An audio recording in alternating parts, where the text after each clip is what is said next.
ಈ ಮೇಕಪ್ಪಿನ ಕ್ರೇಜ್ ಹಣ್ಣು ತರಕಾರಿಗಳ ಲೋಕಕ್ಕೂ ಬಂದಿದೆ. ಇದು ನಿಮ್ಗೆ ಗೊತ್ತಿದೆಯಾ?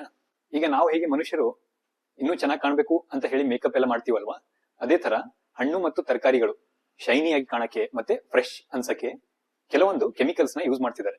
ಉದಾಹರಣೆಗೆ ಈ ಬಾಳೆಹಣ್ಣು ಮತ್ತೆ ಮ್ಯಾಂಗೋ ಇದೆಲ್ಲ ಇರುತ್ತಲ್ಲ, ಅದು ಕಲರ್ಫುಲ್ ಆಗಿ ಕಾಣಕ್ಕೆ ಕ್ಯಾಲ್ಸಿಯಂ ಕಾರ್ಬೈಡ್ ಅನ್ನೋ ಒಂದು ಕೆಮಿಕಲ್ ನ ಬಳಸ್ತಿರ್ತಾರೆ. ಇದು ನ್ಯೂಸ್ ಗಳಲ್ಲೆಲ್ಲ ನೀವು ಸಾಕಷ್ಟು ಸಲ ನೋಡಿರ್ತೀರ.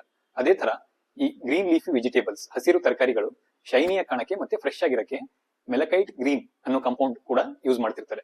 ಅದೇ ತರ ಈ ಚೆರೀಸ್ ಮತ್ತೆ red colour fruits and vegetables ಏನಿರುತ್ತಲ್ಲ, ಅಲ್ಲಿ ರೋಡಮಿನ್ ಬಿ ಅನ್ನೋ ಕಾಂಪೌಂಡ್ ಯೂಸ್ ಮಾಡ್ತಿದ್ದಾರೆ. ಈಗ ಕಾಶ್ಮೀರಿಂದ ಬರೋ ಆಪಲ್ ಬೆಂಗಳೂರು ಬರೋವರೆಗೂ ಫ್ರೆಶ್ ಆಗೇ ಇರುತ್ತೆ ಅಂಡ್ ಎಷ್ಟೊಂದ್ಸಲ ತುಂಬಾ ಶೈನಿ ಆಗಿ ಕೂಡ ಇರುತ್ತೆ.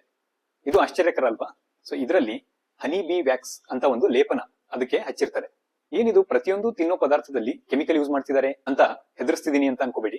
ಇಲ್ಲಿ ಕೊಡ್ತಿರೋ ಮೆಸೇಜ್ ಏನು ಅಂತಂದ್ರೆ, ಈ ಆಧುನಿಕ ಜಗತ್ತಲ್ಲಿ ಡಿಮ್ಯಾಂಡ್ ಜಾಸ್ತಿ ಆದಂಗೆಲ್ಲ ಈ ತರದ ಪ್ರೊಸೆಸ್ಗಳು ಕಾಮನ್. ಆದ್ರೆ ಗ್ರಾಹಕರಾಗಿ ನಮ್ಮ ಜವಾಬ್ದಾರಿ ಏನು ಅಂದ್ರೆ, ಈ ತರ ತಂದಿರೋ ಹಣ್ಣು ಮತ್ತು ತರಕಾರಿಗಳನ್ನ ಕ್ಲೀನ್ ಆಗಿ ವಾಶ್ ಮಾಡಿಬಿಟ್ಟಿನೇ ಬಳಸಬೇಕು.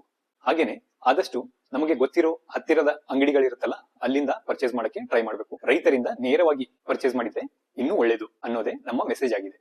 ಈ ಮೆಸೇಜ್ ನ ಆದಷ್ಟು ಶೇರ್ ಮಾಡಿ. ಹಾಗೆ ಈ ತರದ ಹೆಲ್ತ್ ರಿಲೇಟೆಡ್ ಇನ್ಫಾರ್ಮೇಶನ್ ಗಳಿಗೆ ನಮ್ಮ ಪೇಜ್ ನ ಫಾಲೋ ಮಾಡಿ. Thank you.